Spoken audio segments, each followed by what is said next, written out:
Então, meu projeto de diplomação versa na área de instalações elétricas, hã, e o professor orientador é o professor Igor, e o título é Projeto de Dimensionamento de uma Subestação de Média Tensão de 600 kVA. Então, inicialmente, como que está organizado esse trabalho, né? Hã, Primeiramente vai ter uma introdução, passando por uma breve contextualização do tema e a relevância dele dentro do contexto da engenharia elétrica, depois os objetivos do estudo que foi realizado. A segunda parte é o estudo de caso, propriamente dito, que foi desenvolvido, passando pelas premissas e a concepção desse projeto e as tarefas específicas que foram realizadas para realizar ele, né? Então, levantamento de carga da, do empreendimento e o cálculo da demanda que foi realizado. Depois a definição da capacidade de transformação e a definição também do padrão construtivo dessa subestação que foi projetada. Depois a especificação dos equipamentos e o estudo de seletividade. A terceira parte são os resultados que vão ser mostrados aqui. São basicamente os resultados mais formais assim do trabalho, em termos executivos, assim, né? Então, diagrama unifilar, as plantas baixas e cortes da instalação que foi projetada e o coordenograma de proteção, que foi parametrizado. E no final, uma conclusão, relembrando a contribuição do trabalho no meio acadêmico e a citação de trabalhos futuros e a apresentação das referências utilizadas. Então, começando com uma breve contextualização, né? Os consumidores do grupo A, eles representam uma parcela bem significativa e estratégica dentro do mercado de energia brasileiro e mundial, porque eles são os consumidores que são atendidos em média ou em alta tensão. Diferente de nós, consumidores residenciais, que somos atendidos em tensão secundária, né? 220, 127 volts ou 380, 220, dependendo da região, esses consumidores são atendidos diretamente da rede primária de distribuição, né? Então, normalmente são consumidores com empreendimentos maiores, né? Então, por conta disso, eles demandam uma infraestrutura própria de transformação. E, juntamente a esse fato, né, por demandarem essa infraestrutura própria, toda a entrada de energia deles é bem mais complexa e, deve ser bem mais robusta também, né? Toda a infraestrutura, desde a proteção geral, aterramento, os equipamentos são bem maiores, mais caros, então é algo bem importante. Atualmente no Brasil, mais de 200 mil unidades consumidoras se enquadram nessa tarifação, né, no grupo A. Isso ficou mais relevante ainda depois da entrada em vigor da portaria número 50 do Ministério de Minas e Energia de 2022, que entrou em vigor em 2024. E essa portaria garantiu o acesso ao livre mercado de energia para qualquer consumidor do grupo A. E então, no livre mercado, tu não precisa depender de uma única concessionária, né? Tu pode escolher de quem tu vai comprar a tua energia, qual vai ser o método de geração, tu pode discutir preços de antemão, então tu é muito mais versátil, né? Então, se tu for consumidor do grupo A, essa portaria te garante acesso ao livre mercado. Então, fez com que o grupo A ficasse ainda mais interessante nesse sentido, né? Em 2025, fechando aqui com um último dado, né, que traz relevância para esse grupo, teve um consumo de 253.723 gigawatt-hora, todos os consumidores do Grupo A. Isso representa um total de 44,8% do total da energia consumida no Brasil, segundo um dado da empresa de pesquisa energética, né? Ele é melhor ilustrado por esse gráfico, onde a classe industrial e comercial de consumo, que são os tipos de consumidores que muito provavelmente se enquadram no grupo A, podem não se enquadrar, mas é muito raro que isso aconteça. E também uma pequena parcela dos consumidores residenciais também, né? Grandes consumidores residenciais, por exemplo, empreendimentos de múltiplas unidades consumidoras ou também consumidores únicos, mas com residências muito grandes, né? Também necessitam de subestações. Então, apenas a classe industrial e comercial já apresentam mais da metade do consumo total de energia, né? Apresentaram para 2025. E nesse sentido, as subestações têm um papel muito grande nos sistemas de distribuição, porque elas são responsáveis por realizar a interface entre as concessionárias e os consumidores finais, né? Elas que contemplam a infraestrutura de transformação, né, a derivação de energia e a proteção geral do empreendimento. E dentro desse contexto, o projeto elétrico tem uma importância muito grande, né? São diversos os problemas que podem acontecer se um projeto for mal realizado, né? Primeiramente, pode trazer risco às pessoas, né? À saúde das pessoas, ainda mais em projetos de média tensão, né? Nem preciso dizer quais problemas podem acontecer se der um curto-circuito, algum tipo de problema análogo a esse numa instalação de média tensão e tiver alguma pessoa por perto, né? E também, né, relembrando, os equipamentos são muito caros, né? Então qualquer problema pode ocasionar um grande prejuízo, né, pro dono do empreendimento, enfim, pro cliente. Então, passando por toda essa introdução, qual que é o objetivo geral desse trabalho que foi desenvolvido? Tá? É ilustrar, de forma sistemática, a metodologia empregada no projeto elétrico de uma subestação para entrada de energia de um consumidor em média tensão, explicitando as medidas utilizadas em cada passo de sua implementação e ilustrando a partir de um caso real.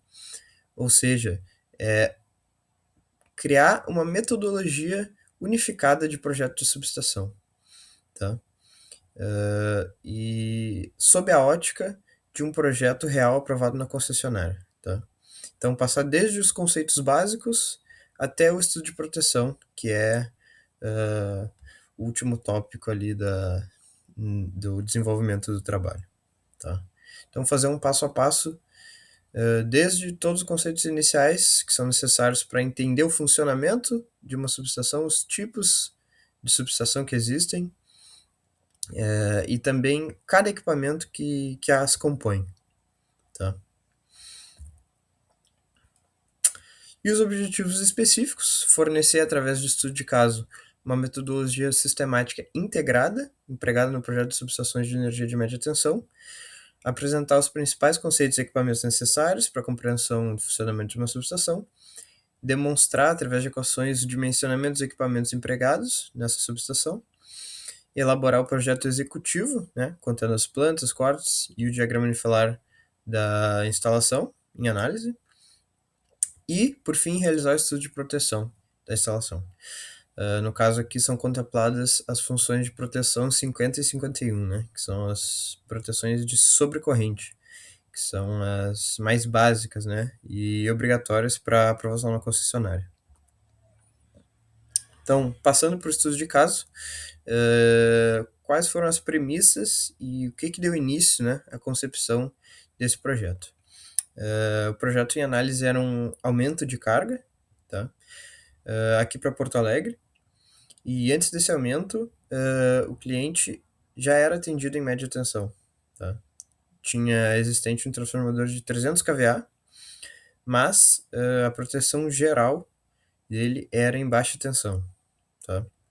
E o padrão de entrada dele seguia a norma do RIC, né, da antiga CE, que hoje em dia foi comprada, né, pela Equatorial e está em vigência a norma da Equatorial. Então, vai ser contemplada também essa alteração de padrão de entrada para o padrão da NT02, né, que é a norma em vigor para a média tensão da Equatorial. Tá?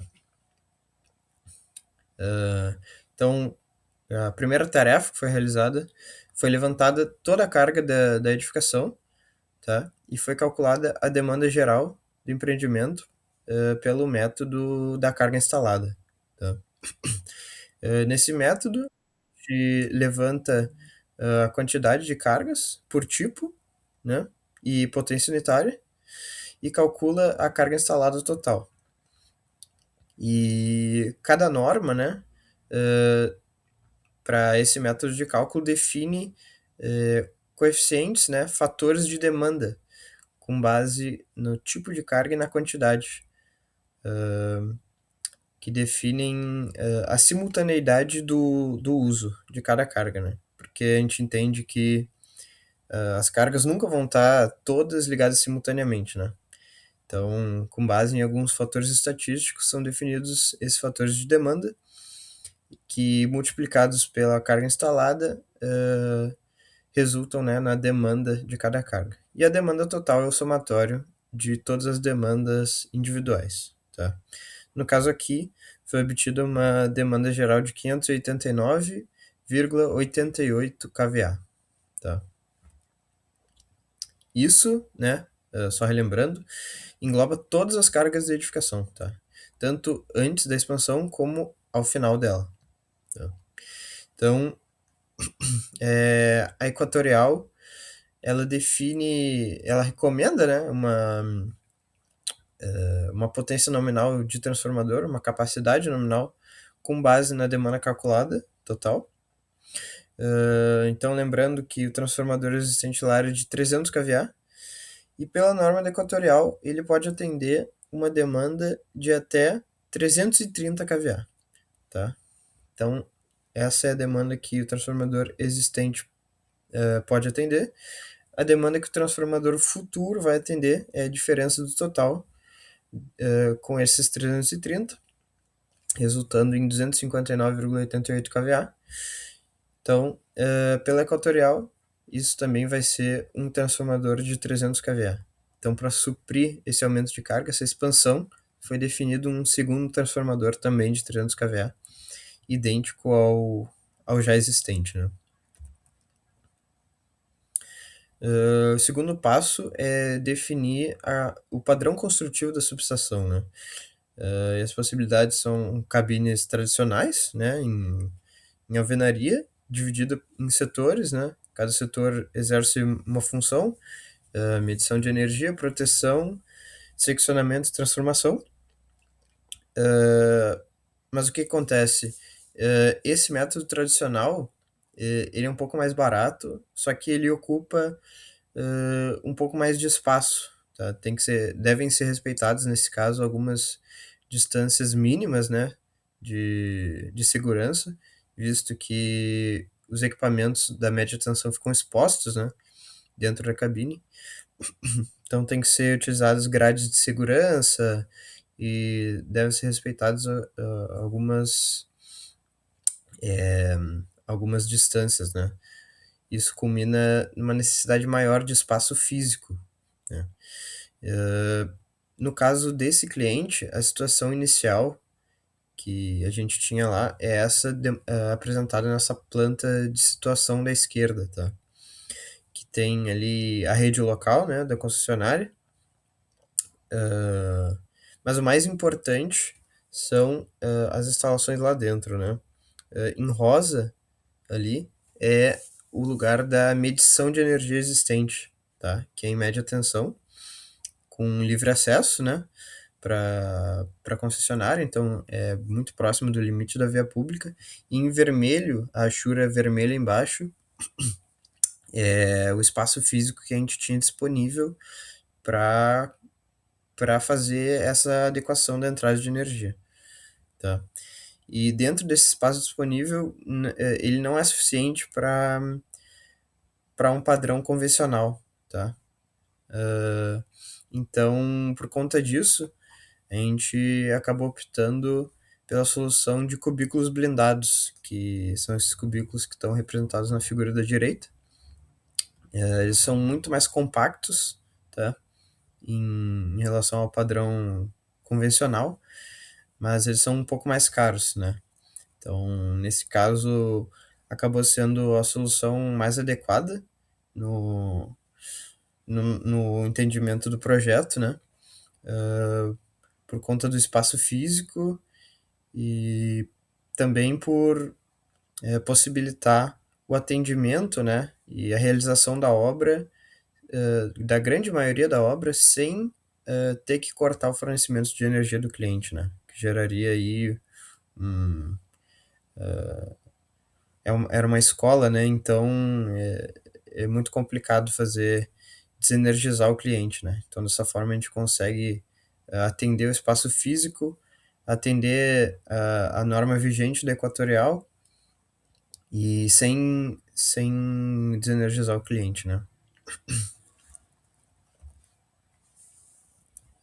Depois foi realizada toda a especificação dos equipamentos, tá? Desde a entrada de serviço até o QGBT da instalação, né? Que é o limite do escopo desse projeto, né? Até o quadro geral de baixa tensão.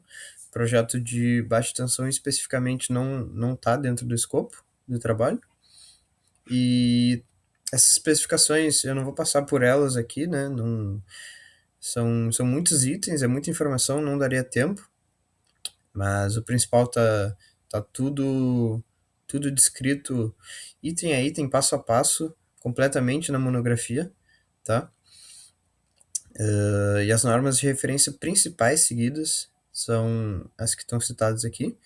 A NBR 14039, que é para instalações elétricas em média tensão, 5410 para instalações elétricas em baixa tensão, NT02, como eu já tinha comentado, né, é a norma vigente da concessionária, né.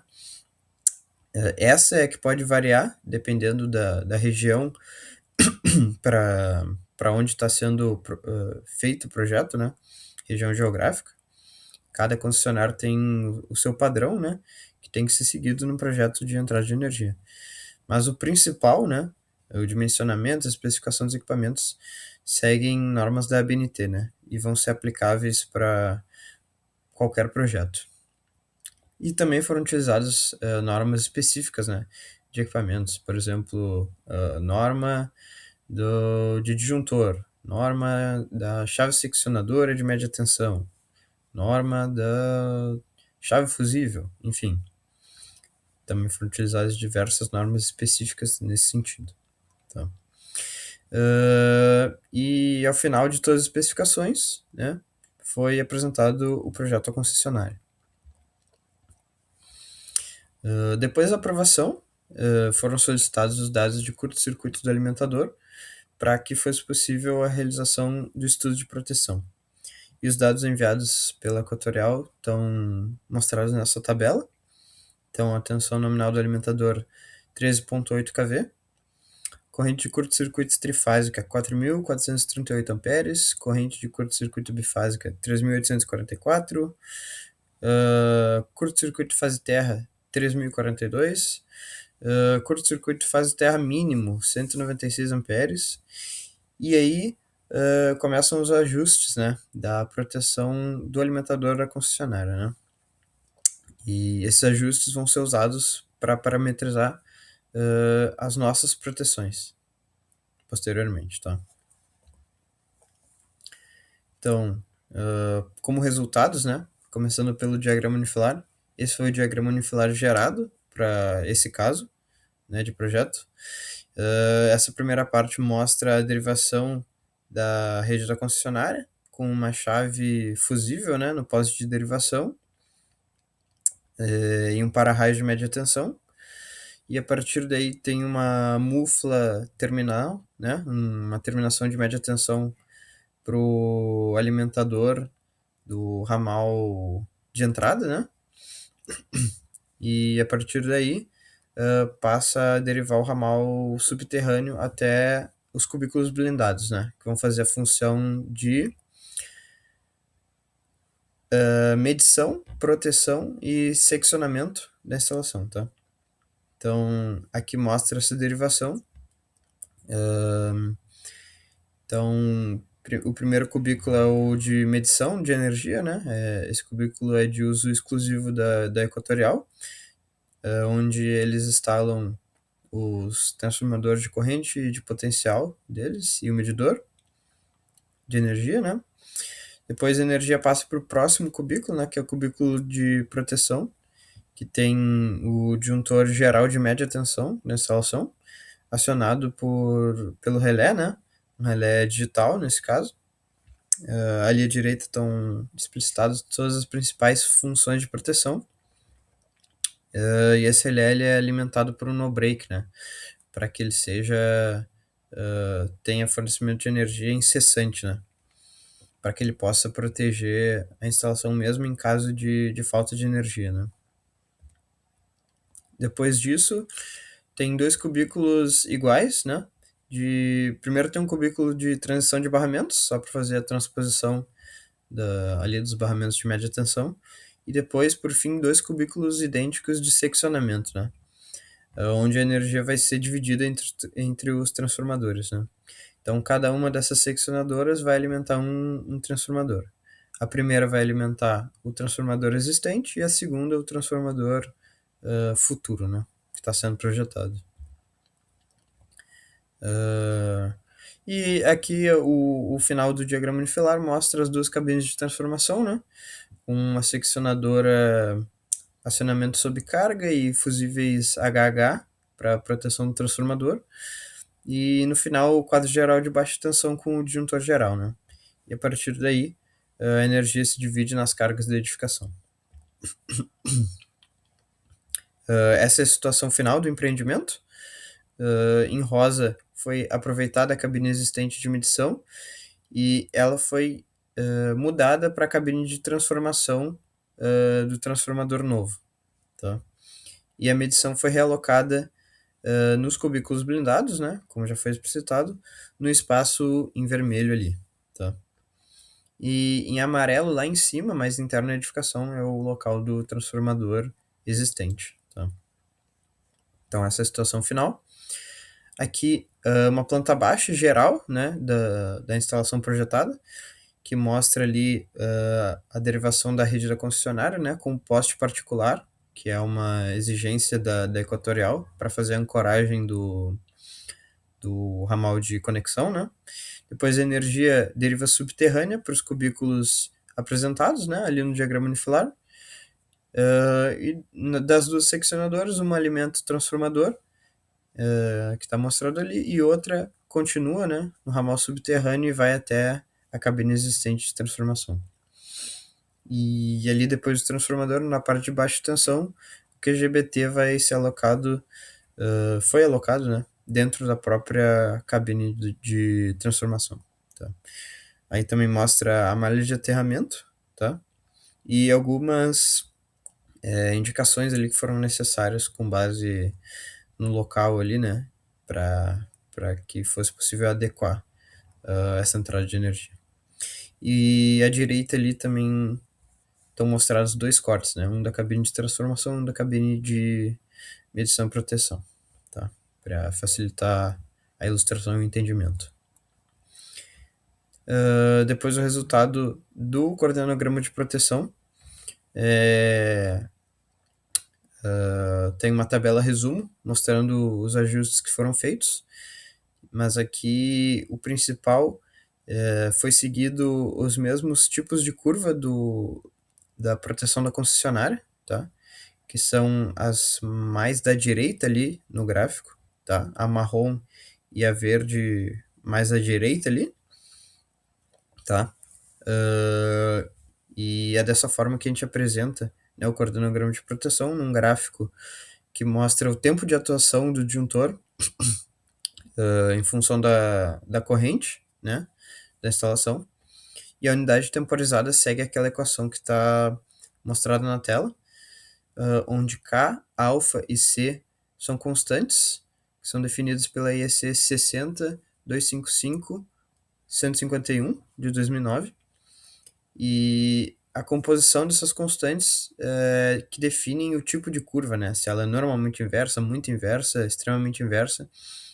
E cada uma delas vai apresentar dessa forma um comportamento, né? Em relação ao tempo de atuação, com o aumento da corrente. Os pontos principais para proteção estão destacados ali no gráfico, são os pontos azul e vermelho, que são os pontos máximos de sobrecarga admitida pelos transformadores. E em preto ali, marcado no número 8, é o ponto da corrente de energização, né? Ou corrente de inrush do transformador. Então, a ideia com os ajustes definidos é garantir uma atuação temporizada antes, né, do ponto máximo de sobrecarga admissível e depois, né, do ponto de energização do transformador, né, para que o disjuntor de média não desarme no momento da energização da instalação.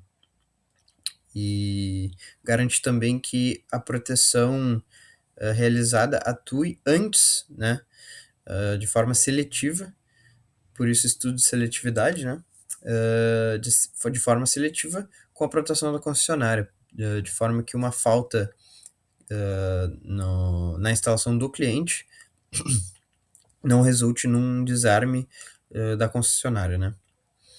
Então, a tabela resumo com os ajustes está mostrada ali em cima e esse foi o coordenograma apresentado. Então, uma conclusão. Ao final, o projeto resultou no aumento de 100% na capacidade de transformação da instalação e foi realizada a mudança do padrão construtivo de proteção da baixa tensão para média tensão e uma adequação do padrão de entrada conforme a norma vigente do equatorial, né?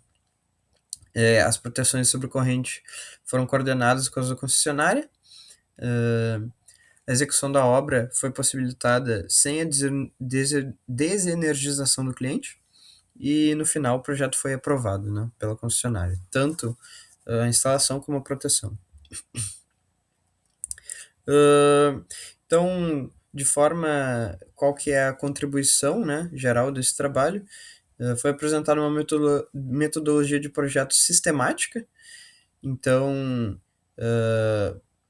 é uma forma de demonstração da aplicação prática de um projeto, de um caso real, de forma a aliar a teoria, né, de instalações elétricas de média tensão a um caso real, e também consolidando várias referências dispersas, né.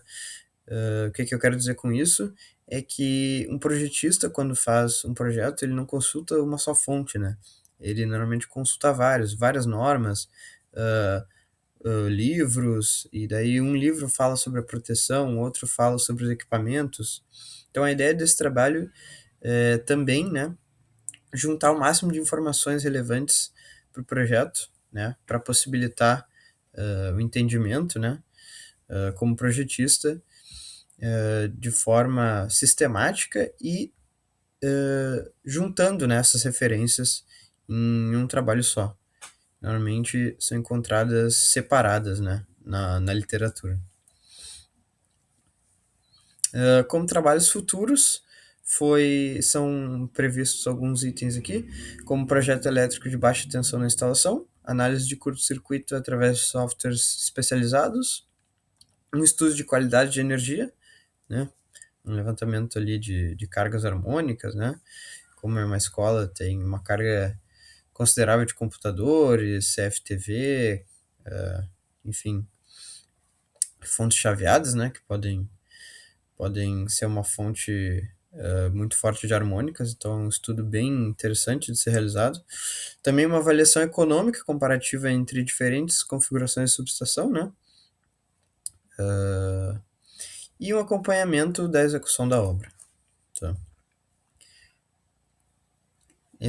E aqui, por fim, as principais referências consultadas. Isso.